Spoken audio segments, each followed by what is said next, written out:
Hi, I'm Beth from My Tutoring Bee, and in today's video, we're going over the distance formula. I have a few examples, so let's go ahead and get started.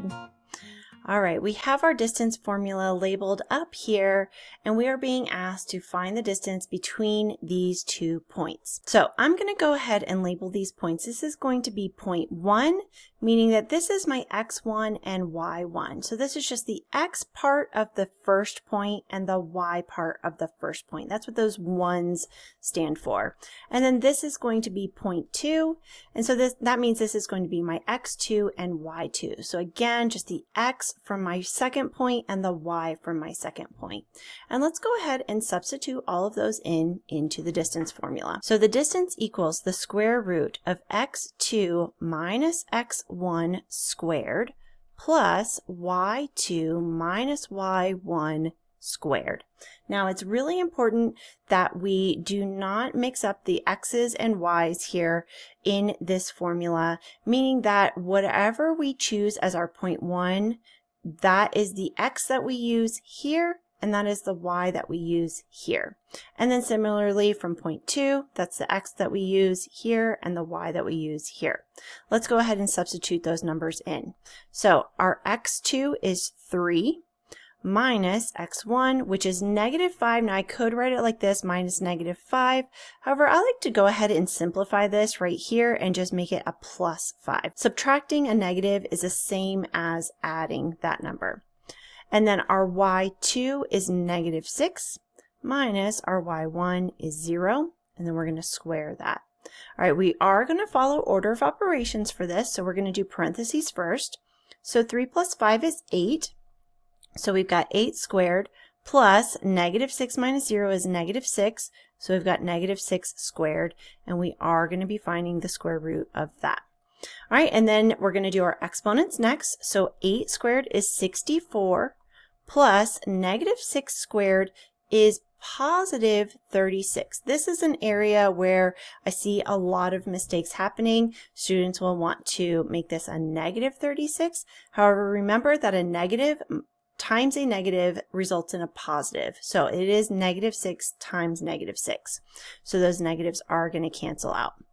And then we have our square root of that. And then 64 plus 36 is 100. And the square root of 100, this is a perfect square. So the square root of 100 is 10. So the distance between these 2 points is 10 units. Now another way that we might see these types of problems is on a coordinate grid. So we've got 2 points here on our coordinate grid, and we're being asked to find the distance between the 2 points. Now again, what we want to do is label our points. I'm going to call this point 1, and I'm going to call this point 2. So this is our x2 and y2 here, and this is our x1 and y1. So here's our formula up here. Ooh, that would be -3 minus, and then our x1 is 4, minus 4 squared, plus, and then again, -2 minus 3 for my y's. So again, I got that -2 from my y2 that's labeled here, and 3 from my y1 that's labeled there. And then let's go ahead and solve. So -3 minus 4 is -7, plus -2 minus 3 gives us -5 squared, and we are going to take the square root of that.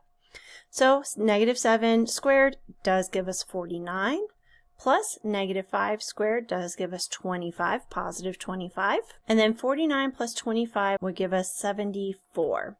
So we've got the square root of 74. Now again, we would want to simplify this if we could. However, I don't think that we can simplify the square root of 74. 74 we could simplify, we could break down into 2 times 37, but 37 is a prime number, 2 is a prime number, so we really can't go any further with that. So that just means that our distance between these 2 points, so if I drew a line connecting these 2 points, that distance is the square root of 74 units. Now that I've shown you how to use the formula to find the distance between 2 points, whether you're just given the 2 points or you see the 2 points on a graph, let's talk about where this formula comes from and why it works. So these are the same 2 points that we just looked at in our last problem where we got that square root of 74. And the distance formula comes directly from the Pythagorean theorem. In my previous video, I went over the Pythagorean theorem and how it works.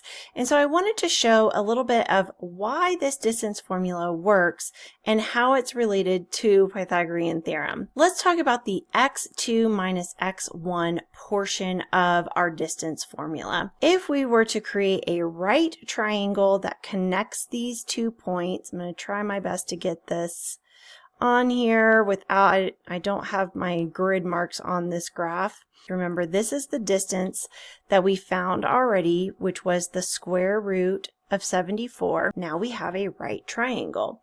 So as we talked about before with our Pythagorean theorem, we would have our A side and our B side, and then the hypotenuse would be the C side of Pythagorean theorem. A squared plus B squared equals C squared.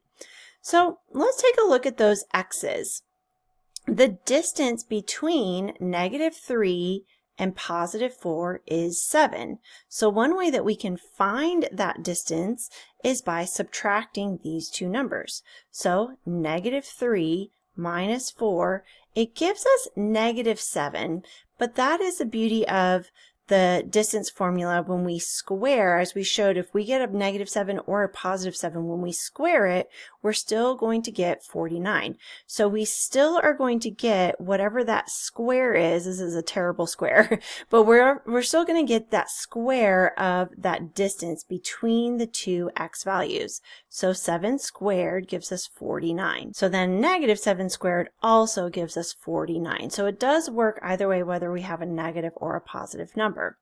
Now let's talk about the y values. So the y values would give us the other leg of our triangle, the A. So that's the y2 minus y1 squared. So again, we want to know what is the distance between these two y values. From 3 to -2 is 5 units. So if we have -2 minus 3, that's going to give us a -5.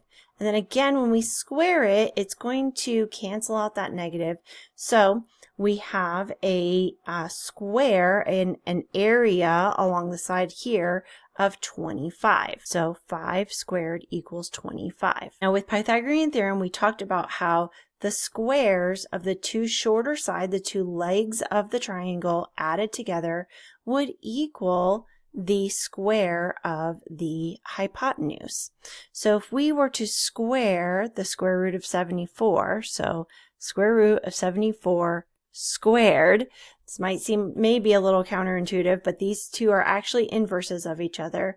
So the square of square root of 74 is just 74. And when we add 49 plus 25, we do get 74. So that is where the distance formula comes from and how we got to this part. It's just rewritten in a way so we can just substitute the numbers in and easily solve it. I hope this video is helpful for you in learning more about the distance formula. If you're interested in other pre-algebra topics, I have some links in the description below where I go over a ton of different pre-algebra topics that are covered in a typical class. So if that would be helpful for you, check those out. I also do offer one-to-one tutoring, so if you're looking for more support in math, then please feel free to reach out. Thanks so much for watching, and I'll see you next time.